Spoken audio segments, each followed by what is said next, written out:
बकरा ईद की सुबह थी। हर तरफ तकबीरों की आवाज गूंज रही थी। लेकिन आज हम आपको सुनाने जा रहे हैं ऐसी कुर्बानी की दास्तान जिसे सुनकर सिर्फ आंखें नहीं, रूह भी कांप उठती है। ये कहानी है एक बाप की जिसने अल्लाह की राह में अपनी सबसे प्यारी चीज कुर्बान करने का फैसला कर लिया, और एक बेटे की जिसने मुस्कुराकर अपनी जान रब के हवाले कर दी। सदियों पहले अल्लाह की नेक पैगंबर हजरत इब्राहिम को पूरी जिंदगी औलाद नसीब नहीं हुई। वो हर रात दुआ करते, आंसुओं में अपने हाथ उठाते, ऐ मेरे रब, मुझे एक नेक औलाद अता फरमा। वक्त गुजरता गया, बाल सफेद हो गए, कमर झुक गई, और फिर 86 साल की उम्र में अल्लाह ने उनकी दुआ कबूल कर ली। एक प्यारा सा बेटा पैदा हुआ, हजरत इस्माइल। इब्राहिम अलैहिस्सलाम उसे सीने से लगाकर रो पड़ते थे, क्योंकि ये सिर्फ बेटा नहीं था, सालों की दुआओं का जवाब था। लेकिन इम्तिहान अभी बाकी था। एक रात जब पूरी दुनिया सो रही थी, इब्राहिम अलैहिस्सलाम ने एक ख्वाब देखा। उन्होंने देखा कि वो अपने ही बेटे को अल्लाह की राह में ज़बह कर रही हैं। उनकी आंख खुली, चेहरा पसीने से भीगा हुआ था, दिल जोर जोर से धड़क रहा था। वो जानते थे, अंबियाओं के ख्वाब सिर्फ ख्वाब नहीं होते, वो अल्लाह का हुक्म होते हैं। सुबह हुई, उन्होंने अपनी बीवी हजरत हाजर से कहा, इस्माइल को नहलाकर तैयार कर दो। मां ने अपनी बेटी को प्यार से नहलाया, उसके बालों में तेल लगाया, खुशबू लगाई, और ये सोचकर मुस्कुरा रही थीं कि शायद आज कहीं दावत में जा रही हैं। उन्हें क्या पता था, आज उनका कलीजा अल्लाह की राह में पेश होने जा रहा है। इब्राहिम अलैहिस्सलाम अपने बेटे का हाथ पकड़कर पहाड़ की तरफ चल पड़े। लेकिन शैतान कैसे पीछे रहता।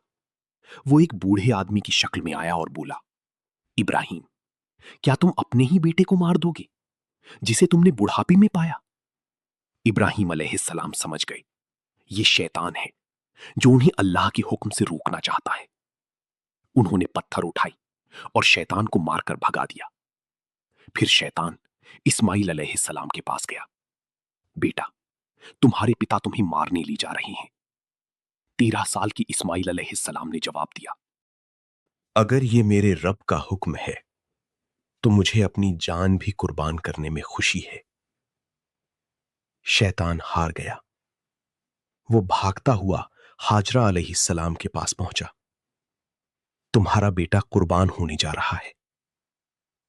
लेकिन एक मां का जवाब सुनकर फरिश्ते भी रो पड़े।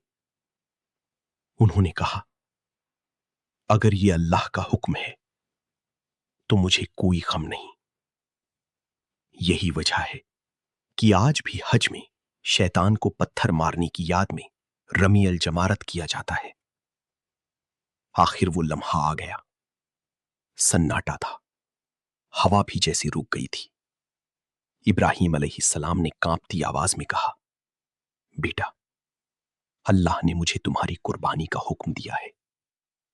13 साल का बेटा मुस्कुराया, अब्बा जान, अगर ये मेरे रब का हुक्म है तो देर मत कीजिए। फिर इस्माइल अलैहिस्सलाम बोले, मेरे हाथ पैर बांध दीजिए ताकि मैं तड़पूं नहीं, और अपनी आंखों पर पट्टी बांध लीजिए, कहीं बाप का दिल बेटे को देखकर कांप न जाए। ये सुनकर इब्राहिम अलैहिस्सलाम की आंखों से आंसू बहने लगे। उन्होंने बेटी को सीने से लगाया, माथा चूमा और आंखों पर पट्टी बांध ली। छुरी उठाई गई, गर्दन पर चलाई गई, लेकिन छुरी चलती थी मगर काटती नहीं थी, क्योंकि हुक्म अल्लाह का होता है, छुरी का नहीं।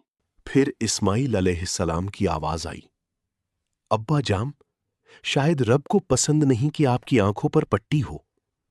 इब्राहिम अलैहिस्सलाम ने कांपते हाथों से पट्टी खोली, रस्सियां खोली और दोबारा छुरी चलाई। लेकिन इस बार भी छुरी ने बेटे को नहीं काटा। और तभी आसमानों से आवाज गूंजी, ए इब्राहिम, तूने अपना ख्वाब सच्चा कर दिखाया। हमने तेरे बेटे की जगह जन्नत से एक दुम्बा भेज दिया है। इब्राहिम अलैहिस्सलाम ने देखा, उनका बेटा सुरक्षित खड़ा था, اور اس کی جگہ ایک خوبصورت دمبا قربان ہو چکا تھا۔ اس دن دنیا کو سمجھ آیا، قربانی صرف جانور کی نہیں ہوتی، قربانی ہوتی ہے اپنی سب سے پیاری چیز کو اللہ کی رضا کے لیے چھوڑ دینے کا نام۔ یہی ہے عید الاضحیٰ کی اصلی روح، ایمان، صبر اور اللہ پر مکمل بھروسہ۔ ویڈیو اچھی لگی ہو تو کامنٹ میں سبحان اللہ ضرور لکھیں، اور ایسی ہی دل کو چھو لینے والی اسلامک کہانیوں کے لیے ہمارے چینل کو سبسکرائب کرنا نہ بھولیں۔ Bell icon